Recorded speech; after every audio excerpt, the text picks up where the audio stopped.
This is how to draw a bear in few steps. Very simple.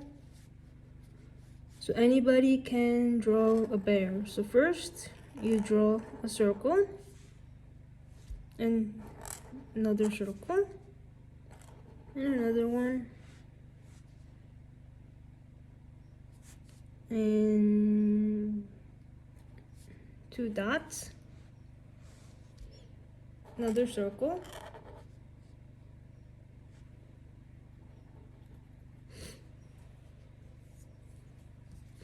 you draw this line here,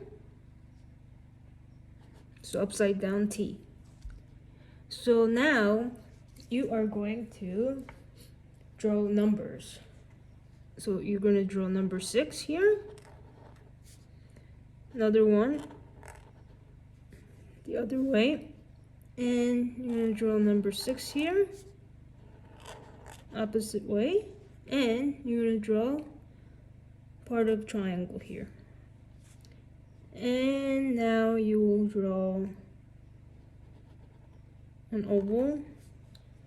There you have it, a bear.